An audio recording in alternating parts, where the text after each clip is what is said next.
Now, please stay with the question I'm going to ask you now. If it really was like that, okay? And there's a countdown. Clock is ticking. What can you do with 5 minutes? What can you do with 5 minutes in this regard? 4 minutes.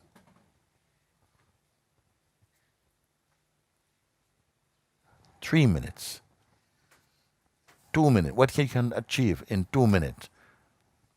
In 1 minute, in 30 seconds, in 10 seconds, what you can achieve. If you're a Usain Bolt, maybe you can break another record or something, but what can you really achieve as much as we are speaking about? And perhaps this type of challenge is so powerful because you just have to give up on physical action. There's no physical action you can do to be what you are. It doesn't work like that. What technique do you require? None. So I would say just drop all of that. Just drop all of that because it's not going to work for you. Suppose you could just keep just dropping everything. Just drop, meaning don't engage with anything. Don't combine your natural sense of self with anything. Even with an angel, even with a light. Just drop everything. Now, you can do it right now also. Will it take you 10 seconds? Drop everything. Just be totally empty. And yet not waiting. Be totally empty.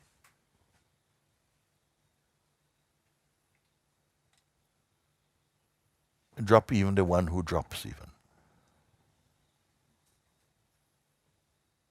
Really do it. And speak from there where you are. Are you in time?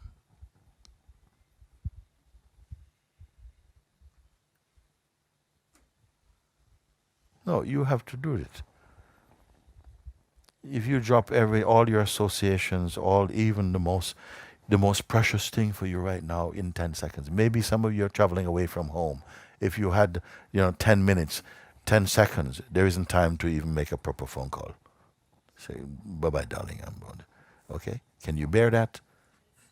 So, everything is going. You drop everything then. Drop every association, every aspiration, everything.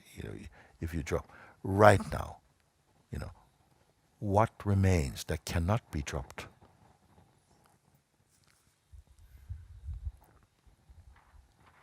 Because if you drop everything, you still are. Can you drop you? I'm not talking about your person. I'm talking about the memory and your memory of experiences you have had past. I'm not talking about that. Drop that. That's already gone anyway. It is only perpetuated in you because of memory and sentiment. It's gone. That's why it's called past. It's already gone. So leave everything. And don't call this any technique. Just leave everything. And report to me from here. What is here? And did you create this? Whatever is left. That is not touched by your effort. Is unaffected by whatever you call your life. Try it and see. And is it an attainment? Whose attainment? Because if you drop everything, it even drops even the potential achiever of dropping something is gone. So what remains? I'm not asking your head.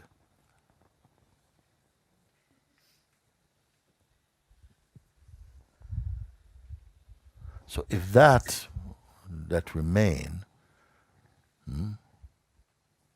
is it a state of mind? What remains? Is it a state of mind? No. Does it have a birthday or a star sign? It does have ruling planets.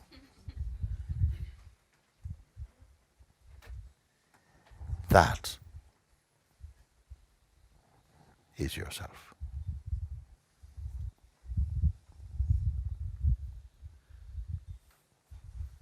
this is our play. This is our play. You know, this and this and this. All the things you value and so on. You know. Largely it is gone, sustained only by memory. Can you bring back a sample of yesterday to this moment? It's all gone. And luckily, thank God you can say, that things pass. That they pass without you having to put them away. They pass.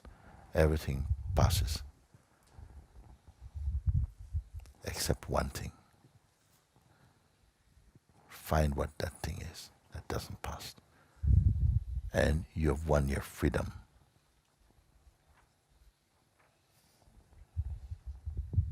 Discover that which does not pass.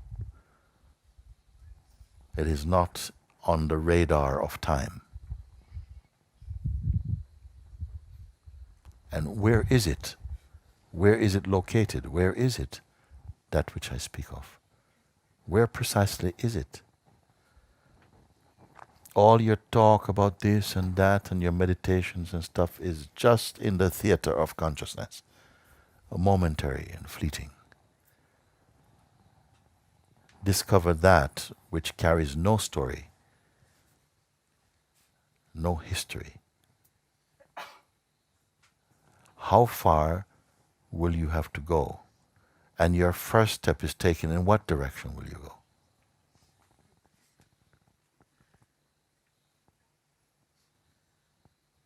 So this has to be something that really bites into your consciousness, so much so that you have to go and sit down with it and just marinate your attention in that and just be with that, because that's your good fortune today.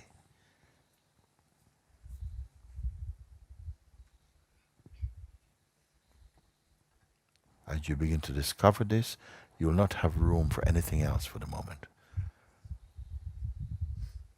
Marinate in it. It will absorb your duality. And there's no need to be afraid of these words, what I tell you. And thereafter, when you return to natural functioning and so on, you will see that your actions are wind assisted, in fact.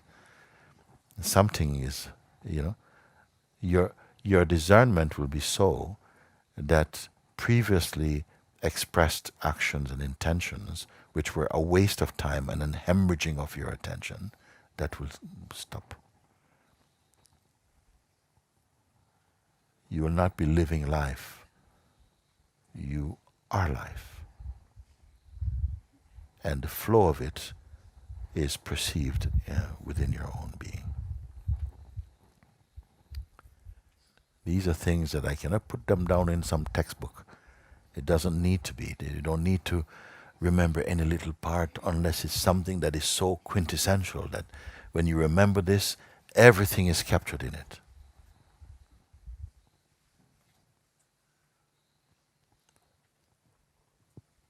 So though I seem to have focused on speaking with you, I'm speaking with all of you about it, actually. We don't need to have even a separate answer. Actually, I don't think there is time for this now. But is it worth it or not? Yes. Yes, totally worth it, because we can for a time be living in ignorance of our true nature. Largely we seem to be doing this. Because you can, because even the ego, being consciousness, it has a life, and there's sweetness, bitterness and sweetness and everything, and it's enough to feel, it's not bad. I love being me and so on. And you're perfectly entitled to that. Free to be free and free to be bound. This is something like this. And there's no criticism or cynicism about it. But as soon as, by the grace of life, in whatever means or method it comes to you, your attention is turned, or an urge grows in you to go more deeply, life comes to satisfy that. And something may come from inside you, a tendency that we all have and inherit somehow, to work against your own freedom. And energy is inside that is working against this freedom. but only so long as you sustain or retain the sense of personhood. As soon as that grip is broken, there is no opponents to freedom in you. The very ego that tries to protect itself, and that you think you are protecting yourself, the thing you're trying to hold on to is the very thing you should transcend and leave. But gradually we come into the recognition of that. And you're so much in the arms of grace also. Don't think, oh, me and my little strength can't do it. And it's true, you and your little strength can't do it.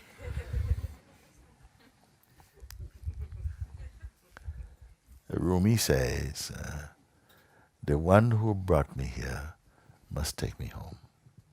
Who is the one who brought you here? You see? Yeah. That grace is calling you home.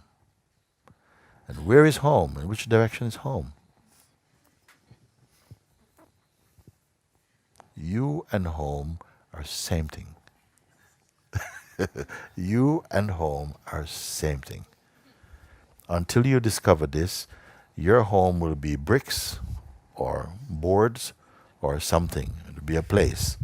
And life, God also is using all our modern things to teach us great metaphors. Like once upon a time, your address had to be, made out of some bricks and has a door and windows and so on. Now, your address can be internet. You can have an email address. It says, okay, address doesn't have to be something like that. I can be, okay. So, where's this is your address. If you see this body, I'm quite likely in it. That is your address. When you're coming near. And then on from this, you'll find something that you cannot speak about. You cannot speak about. And it will not make you a cripple in this world. Sometimes mind itself plays this game, that if you go further, you're going to lose everything, you're going to be a beggar on the street, nobody will recognize you, you're going to be alone, because who wants to marry a Buddha? I mean, like this. And it catches many people. But freedom is not restricted in that way. The outer things are not, they're not our opponents. All this life, so magnificent in its expression, is not our natural enemy. In fact, you see and derive great joy from our perceiving of it. The enemy is inside, our way of thinking for a while, and chiefly personal identity. Everything boils down to this. Mistaken identity. That leaves you only in the mode of personhood. And the whole world is suffering from person poison. Too much person. And not presence.